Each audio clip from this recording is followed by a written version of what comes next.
Ini kurang lebih udah kayak gini, adonan biangnya dia udah mengembang ya. Nah ini aku akan ulenin pakai tangan. Penampilannya menarik, rotinya kalian udah lihat ya, berserat, lembut banget.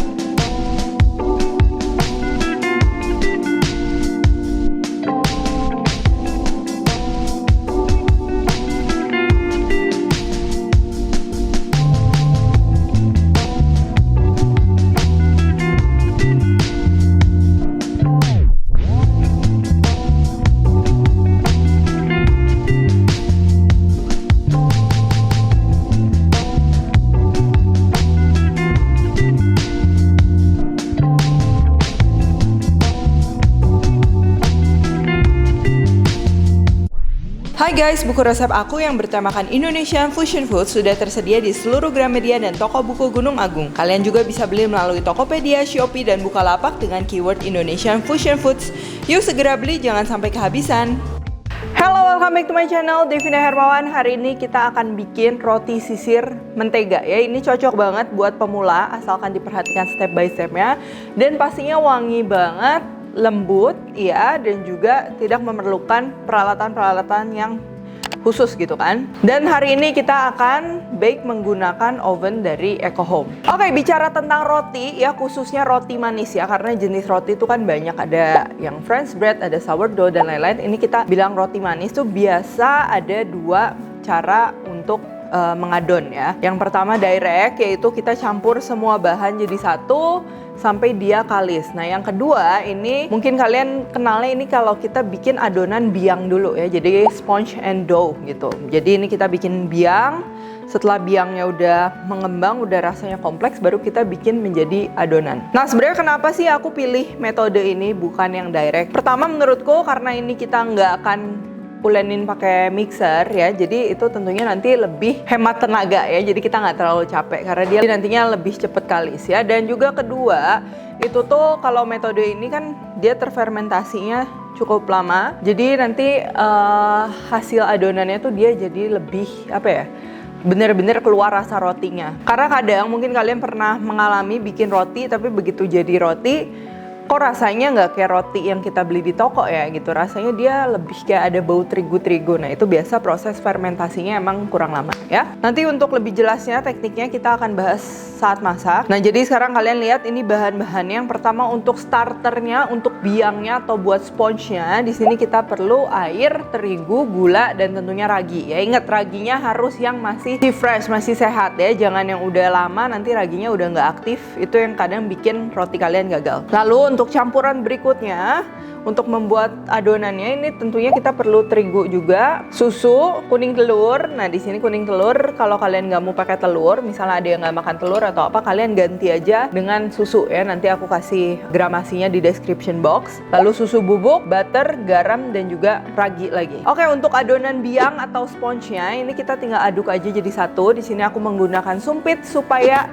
lebih nggak messy, jadi tangan kita nggak kotor. Kita aduk terus. Nah udah kecampur gini, ini kita masih aduk terus sampai kelihatan dia agak halus ya. Ini paling sekitar 2 menitan lah. Kalau udah ini kita diamkan selama minimal 1 jam ya, maksimal ya sekitar 2 jam lah. Nah kalau udah 1 jam, ini kurang lebih udah kayak gini, adonan biangnya dia udah mengembang ya. Nah ini aku akan ulenin pakai tangan ya, sekaligus nanti ada tipsnya juga. Tapi kalau misalnya kalian mau pakai mixer, campur aja semua jadi satu ya. Nah pertama ini kita tuang terigu dan juga bahan kering lainnya, ragi. Ini kita bolongin tengahnya, kita masukkan bahan cairnya ya.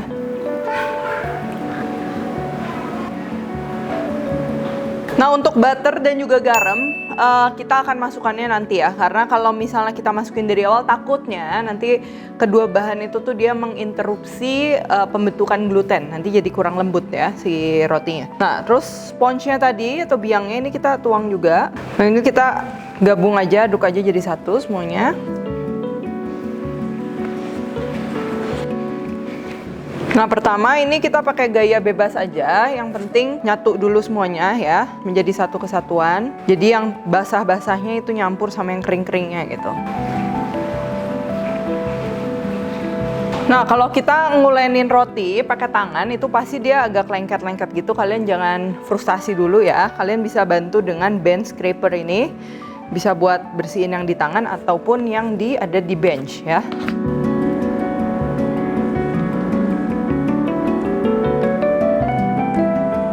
Nah, kalau udah kayak gini menyatu, ini bakalan messy juga. Ini kita akan tambahkan butter ke dalamnya, garam. Nah, di sini aku pakai pewarna juga ini supaya memberikan efek kuning telurnya banyak ya. Tapi ini sebenarnya bener-bener opsional dan ada juga opsi untuk pakai pewarna alami. Cuman kalau enggak pun gak masalah sama sekali ya, bakalan tetap enak. Ini kita aduk aja.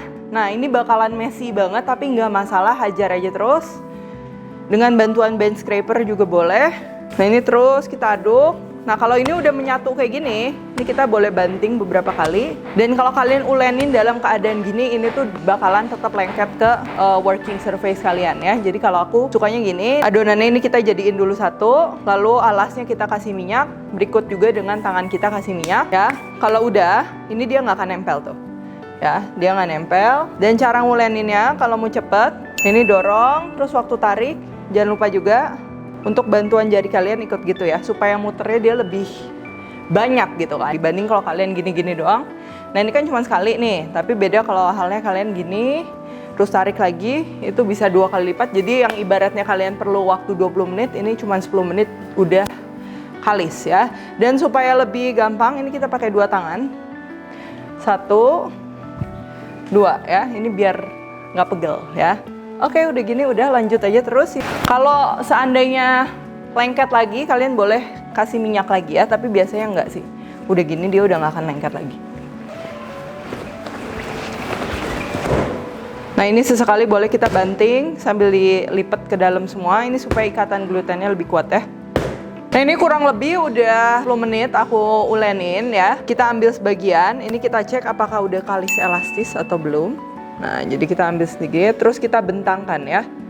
Tuh. Nih, kalau dia udah bisa setipis ini, udah window pane namanya. Cahaya udah tembus, tapi dia nggak sobek, berarti dia udah sangat elastis ya. Sehingga kita bentangkan sedemikian rupa dia nggak sobek. Nah, ini penting banget kalau kita mau roti yang lembut, yang beneran kayak roti, itu harus sampai stage window pane ini. Supaya gluten-glutennya kuat, sempurna, dia bisa nge-trap udara. Nah, ini juga cukup membedakan antara yang direct dan juga metode sponge and dough atau pakai biang. Setelah kalis elastis gini, kita boleh langsung bagi-bagi ya, nggak perlu di proofing dulu. Nanti baru sebelum dipanggang kita proofingnya cukup sekali aja. Nah, ini kita akan bagi rata 20. Nah, untuk adonan segini ini kurang lebih masing-masing 32-33 gram. Kalau udah kita rounding seperti ini. Nah, ini di rounding nih tujuannya supaya nanti ketika kita bentuk, rotinya tuh dia mengembangnya merata ya, dia tekanannya merata gitu kan. Terus kalau udah ini tinggal kita gepengin aja. Terus untuk cara yang pertama ini buat yang lebih tebal, lalu kita bikin seperti bentuk mata gitu ya, tengah tebal, pinggirannya menyempit gitu ya. Ini kita roll, jangan lupa kalau ada yang lepas kita rekatkan dulu supaya mengembangnya juga dia merata. Kalau udah kita susun mulai dari samping-samping ke tengah. Nah, ini loyangnya aku pakai 12x24, cuman beda-beda dikit kalau roti nggak masalah. Jadi nanti kalau loyang kalian lebih kecil, dia bakalan lebih naik ke atas. Nah, ini yang cara kedua, ini sebenarnya lebih gampang, tapi kalau kalian mau mendapatkan hasil yang merata banget, itu agak tricky kalau menurutku ya, dibandingkan cara yang pertama. Nah, ini kita tinggal gepengin aja, terus dilipat bagi 2, lalu kita tarik sedikit biar dia memanjang, terus kita susun. Beri jarak ya, jangan terlalu rapat, nanti dia saling balapan. Kalau udah gini, ini kita akan biarkan sampai dia mengembang, kurang lebih sampai dia 2 kali lipat ya. Kalau rotinya udah mengembang, ini kita boleh mulai panasin aja ovennya. Nah, jadi aku akan pakai electric oven platinum dari Eco Home ya. Jadi kalau kalian lihat ini ovennya ini kapasitasnya dia besar ya, ini 38 liter, terus slot loyangnya ini ada 4 tuh. Jadi kalau bikin cookies, bikin apa itu tuh muat banyak. Dan nggak ketinggalan juga, kalian bisa panggang ayam juga ya. Karena dia ada motor pemutarnya ini. Lalu yang penting juga kalau misalnya bikin cake atau bikin kue sus gitu ya, supaya panasnya merata tentunya kita akan perlu kipas. Nah, electric oven platinum Eco Home ini dia kipas motornya besar, tapi listriknya tetap masih hemat ya, cuman 450 watt atas dan bawah juga sama 450 watt. Lalu kalau misalnya kalian mau upgrade, itu juga kalian bisa beli kayak stainless steel basket gitu, itu buat diputer juga, jadi nanti memberikan efek kayak air fryer ya, atau misalnya kalian kalau mau panggang kopi, mau panggang kacang, itu juga bisa. Dan gak ketinggalan sudah menemani aku juga di sini ada slow juicer dari Eco Home, kalian bisa bikin jus, buah, sayur dengan lebih sehat dan juga bisa bikin susu kedelai, susu kacang almond dan lain-lain ya. Dan ada juga ini menarik banget, ini rice cooker low carb dari Eco Home. Jadi ini teknologi yang modern di mana rice cookernya tuh dia ketika masak nasi, nanti nasi yang dihasilkan tuh karbohidratnya lebih rendah dan juga kadar gulanya tentunya lebih rendah. Kalau kalian penasaran langsung aja ke poin IG-nya ya.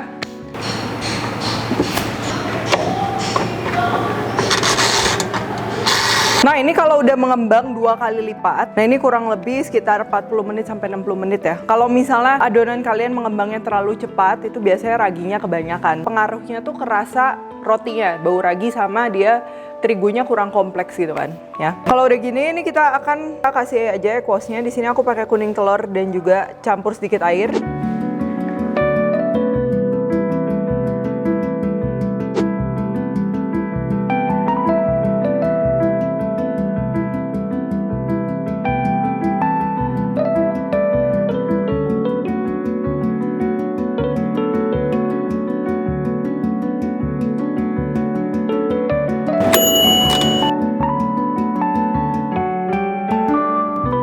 Oke, rotinya sudah matang.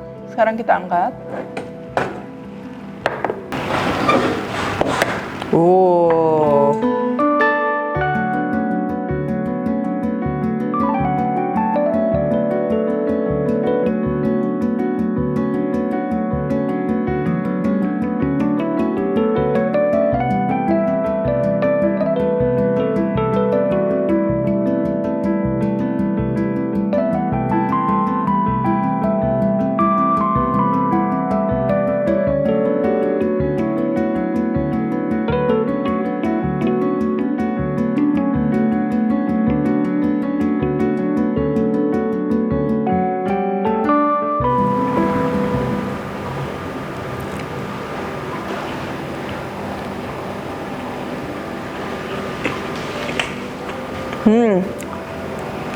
Penampilannya menarik, rotinya kalian udah lihat ya, berserat, lembut banget. Dan ini kalau kalian mau tetap awet, misalnya buat 1-2 hari ke depan, harus ditaruh di wadah tertutup rapet ya, kalau nggak diplastikin gitu. Oh jadi ini tuh tipenya tuh yang kayak roti jadul banget, yang pakai margarin sama gula, jadi kayak susah untuk bosen gitu.